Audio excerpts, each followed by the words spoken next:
Good morning সবাইকে। সবাই কেমন আছো? আজকে তো রেনি ডে, বৃষ্টি সকাল থেকে দেখতে পাচ্ছ।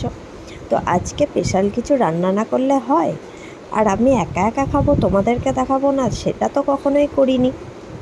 চলো আজকে একটা অন্যরকমভাবে চিংড়ি মাছ রান্না করছি। না না না, খুব ইজি। আমি রসুন কুচি নিয়ে নিয়েছি, একটু পরিমাণে বেশি পেঁয়াজ কুচি নিয়ে নিয়েছি, আর চিংড়ি মাছটা নিয়ে নিয়েছি, নুন হলুদ মাখিয়ে দিয়েছি। এরপর চলো, আমি কিন্তু কড়াই বসিয়ে দিয়েছি। সাদা তেল দিয়ে আমি রান্নাটা করছি, তোমরা চাইলে সর্ষের তেল দিয়েও করতে পারো। আমি এলাচ দারচিনি নিয়ে নিয়েছি। এলাচ দারচিনিটা একটু ফ্লেভার আসার পরে আমি রসুন কুচি দিয়ে দিলাম আর পেঁয়াজ কুচিটা দিয়ে দিলাম। একটু কিন্তু তেলের পরিমাণটা বেশি দেবে, আমি একটু কম দিয়েছি কারণ আমি অন্য কড়াইয়ের মধ্যে চিংড়ি মাছটা ভেজে নেব।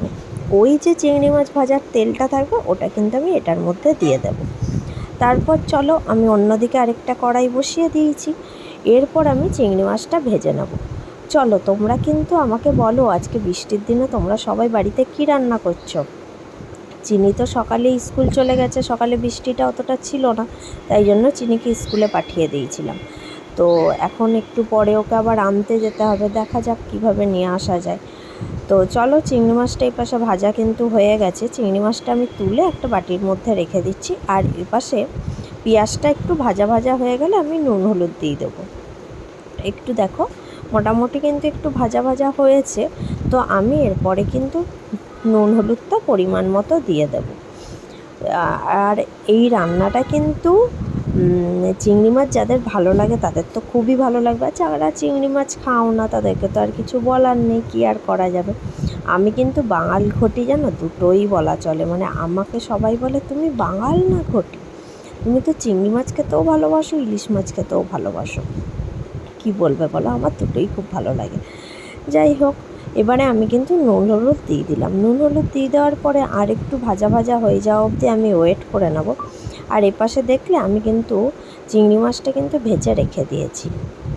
যাই হোক, এবারে আমি ঝালের পরিমাণটা তোমাদের পরিমাণ মতো, তোমরা যেরকম ঝাল খাও সেভাবে দেবে। আমি একটুখানি ঝাল লঙ্কার গুঁড়োটাও দিয়েছি, আর যাতে একটুখানি কালারটা হয় বলে কাশ্মীরি লঙ্কার গুঁড়োটাও দিয়েছি। আমরা না একটু ঝালটা কমই খাই, এতটা ঝাল খেতে কেউই পারি না। তো যাই হোক, একটু কালার আসার জন্য কাশ্মীরি লঙ্কার গুঁড়োটাও দিলাম। তো দেখো, একটুখানি না অল্প একটু জল দিয়ে দেবো, যাতে শুকনো লঙ্কাটা ভালো করে কষিয়ে নিতে পারি। আর কিন্তু কোনো এই রান্নাটাই জল হবে না। চলো, এরপরে কিন্তু চিংড়ি মাছ দিয়ে আমি কিন্তু ঢাকা দিয়ে দেবো। আর কিন্তু জল দিইনি। এবার ঢাকা দিয়ে আমি তেল বেরোনো অবধি ওয়েট করব। একটুখানি কিন্তু আঁচটা কমিয়েই করবে, নইলে কিন্তু এটা পোড়া লেগে যাবে। চলো দেখো, তেল কিন্তু বেরিয়ে গেছে, আমার রান্না কিন্তু কমপ্লিট হয়ে গেছে। চলো, কেমন হয়েছে আমাকে সবাই কমেন্ট করে জানো। আর কিন্তু আমাকে জানাতে ভুলো না যে চিংড়ি মাছ কার কার খেতে খুব ভালো লাগে।